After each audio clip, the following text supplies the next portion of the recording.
राजस्थानचे मुख्यमंत्री अशोकजी गहलोत साहेबांच्या सत्काराप्रसंगी उपस्थित असलेले आपल्या सर्वांचे नेते, आपले मार्गदर्शक, महाराष्ट्राचे प्रदेश काँग्रेस कमिटीचे अध्यक्ष आदरणीय अशोकरावजी चव्हाण साहेब, सन्माननीय व्यासपीठ, मला मिळालेले 5 मिनिटांमध्ये किती रन काढायचे, कसे काढायचे त्याबद्दल मी सर्वांची माफी मागेल. सन्माननीय व्यासपीठ, आपल्या नांदेड ही आपल्या पक्षाची संजीवनी देण्याचा एक जिल्हा आहे. पक्ष कार्यकर्ता चार्जिंगसाठी नांदेड महापालिकेचा आपण जे विजय प्राप्त केला, त्यानंतर महाराष्ट्रामध्ये संघर्ष यात्रा असेल, जनसंघर्ष असेल, अशोकराव जी ने, मैं हिंदी में बोलता थोड़ा क्योंकि बाकी लोगों ने मराठी में बोले, और ये भी हिंदी वाले, ये दूसरे अशोकराव जी भी एक के संगात एक फ्री है, डरने की बात नहीं, लेकिन तुम्हारे में जज्बात आना चाहिए. क्योंकि मैंने सातों साहब से पूछा, वो बोले कोई टाली क्यों नहीं बजा रहा. मैं बोला अभी चार्ज हो रहे, अभी गर्मी आएंगी, उसके बाद जोश आएगा, और अशोकराव जी के नाम के सिवा किसी को जोश आता ही नहीं. तो मैंने बोल दिया, उसलिए बज गई टाली. अब इसके आगे भी बजते रहना, बाकी नेता भी बहुत दूर दूर से आए. आज के इस प्रोग्राम में जो हिंदुस्तान के अंदर 5 चुनाव हुए, 5 चुनाव में 3 चुनाव कांग्रेस पार्टी ने जीती, और आज औरंगाबाद से लेके तो नांदेड़ से लेके तो कोल्हापुर, सातारा, सांगली, जलगांव, मराठवाड़ा से लेके विदर्भ, खानदेश, बंबई, यहाँ सब जगहों कांग्रेस के कार्यकर्ता में एक नया जज्बात आया है, एक नई सैलाब आई है, और सारे महाराष्ट्र को लगता है कि राजस्थान में एक अशोकराव जी की ताजपोशी हो चुकी है, दूसरे अशोकराव जी की बाकी है, और वो ताली बजाने से नहीं होगा, उसके लिए मतदान लाना होगा, और वो लाने का काम आप सबको करना है. क्योंकि नेताओं का भाषण सुनने से पहले 5 मिनट मिले हैं, वो 5 मिनट में मैंने आपको क्या बोलना चाहिए, क्या नहीं बोलना चाहिए, मेरा भी जरा डोका थोड़ा हैंग हो जा रहा है, मजबूरी है. एक तो 2 अशोकराव, एक से हम बिल्कुल हाथाची घड़ी तोंडावर बोर्ड है, अब 2 आगे तो और डर लग रहा है. नहीं, हमारे सबको, मुझे कम लग रहा है, आपको ज्यादा लग रहा होगा. तो उसकी वजह यह है कि आज पूरे देश भर में राहुल जी के बारे में जो जय जयकार चल रहा है, मोदी जी को जो चैलेंज किया है, मैंने नहीं, राज ठाकरे साहब ने, कि आप बेशर्मी जैसी बात मत करो, राहुल जी को परम पूज्य बोलिए. तो इस तरह से आप परम पूज्य आ गए हैं अपने, और उसकी पहली झलक आपको देखने को मिल रही है. वो राजस्थान के चीफ मिनिस्टर जो एक अच्छे प्लानर, एक अच्छी पॉलिसी, नौजवानों के लिए एक नई ताकत, बुजुर्गों के लिए एक अच्छा नेता, 3 बार जो स्टेट के चीफ मिनिस्टर बन चुके हैं, हिंदुस्तान के अलग अलग प्रभागों के, अलग अलग विभागों के, अलग अलग राज्यों के प्रभारी रह चुके हैं.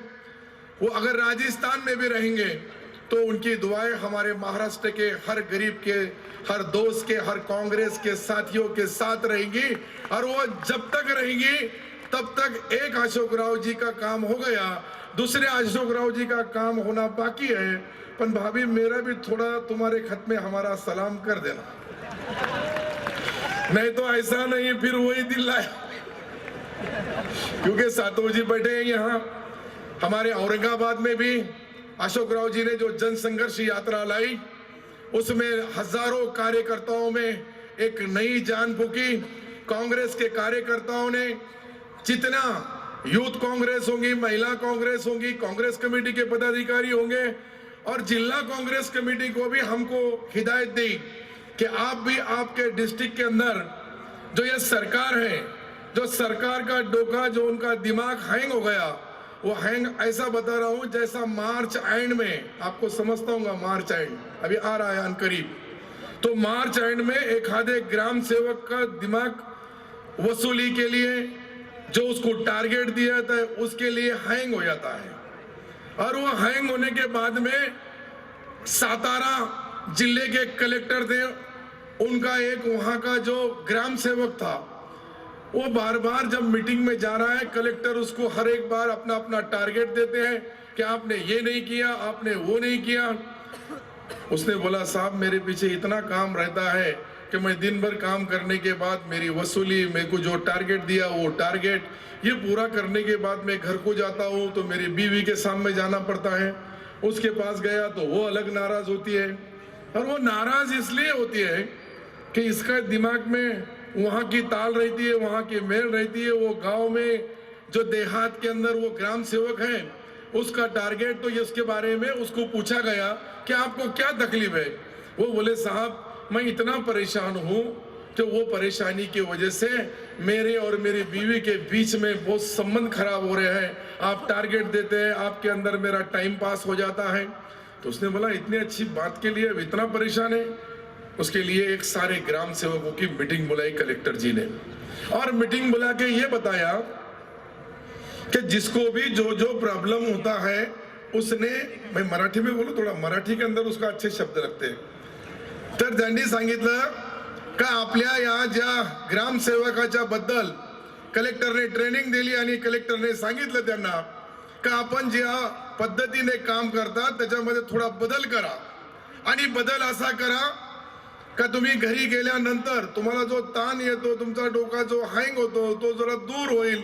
गेल्या गेल्या विनोद खन्ना सारखा आपल्या बायको सोबत जायचा, त्याच्यासोबत हसून बोलायचा, तो बायको थोडंफार खुश होऊन जाईल। म्हणजे काय हे गडीला जी ट्रेनिंग दिली कलेक्टर महोदयांनी, हे साताऱ्याचे त्या तालुक्याचे आमच्या पृथ्वीराज बाबाच्या मतदारसंघामधल्या एक गावाचे ते ग्रामसेवक होते। त्या ग्रामसेवकांनी ही सर्व परिस्थिती जी ट्रेनिंग कलेक्टर महोदयांनी दिली त्या पद्धतीने घरामध्ये गेला आणि बायकोला विचारलं का बाई आता आज जेवण घेऊन तयार आहे। त्यांनी सांगितलं तयार आहे। आता नसलं तरी तयार बोलावंच लागतं, कारण की पतिदेव आपला देवाचा रूप असतो, बाहेरून आला मग त्याला जेवण मागितलं, जेवण दिलं, त्यांनी जेवण केलं, आणि जेवण केल्यानंतर सांगितलं काय सुंदर जेवण बनवलं। बायकोला वाटलं आज काय गडी इतका खुश आहे, सुंदर जेवण बनवलं, ले तारीफ करू लागला। मग दुसऱ्या वेळेस त्याला सांगितलं की मी तुम्हाला, अरे मराठी माणसाचे असं असतं का बया बी फार तेज असतात, आमच्या भगिनी इथे बसलेल्या, तुम्हाला नाही बोलत बरं, मी तिकडे बोलू लागलो, आता हे परत मला शिव्या देते। तर त्याने सांगितलं अरे मेल्या तुला मी जीवनभर जेवण दिलं, कधी माझी इतका कौतुक नाही केलं, आज शेजारच्या घरामधून वाटीभर तुला तो ले तारीफ करू लागला। आला परेशानी मध्ये घडी, त्याची जर झाली परेशानी तर बायको एकदम चिडली। मग ते नंतर परत कलेक्टर कडे गेला, ते कलेक्टर साहब मेरा तो उल्टा हो गया कि मैंने जो तारीफ की वो तारीफ के बदले में मेरी बीवी मेरे पे बहुत चिढ़ गई, बहुत गुस्से में आ गई। तो उस कलेक्टर जी ने बोला आपने वो जिस कटोरी में आपको भाजी दी थी वो भाजी देखना कि कटोरी अपनी है क्या बाजू के घर की है। तो वैसा खेल होगा ये सरकार का, ये भिकारचोट सरकार महाराष्ट्र के अंदर आप लोगों को बदलना है। इसके लिए आपको हमको सारे लोगों को एक चार्ज होके जाना है। यहाँ से मैं औरंगाबाद जाऊंगा, औरंगाबाद में मैं भी आपको अशोक राव जी के सामने गवाही देता हूँ कि मेरे सर पे अगर बाल लाना होगे तो मुझे खासदार चुन के लाना होगा। खासदार चुन के नहीं लाया तो ये बाल कितने दिन विधानसभा में ऐसे रहेंगे उसका कोई अंदाजा नहीं। विधानसभा आने वाली है उसमें कोई शक नहीं, अशोक राव जी मुख्यमंत्री भी बनने वाले उसमें भी शक नहीं, सिर्फ सवाल मेरा गरीब का है। इसलिए मैं ज्यादा वक्त नहीं लूंगा, बड़े नेता बोलने वाले, मैं और भी आऊंगा।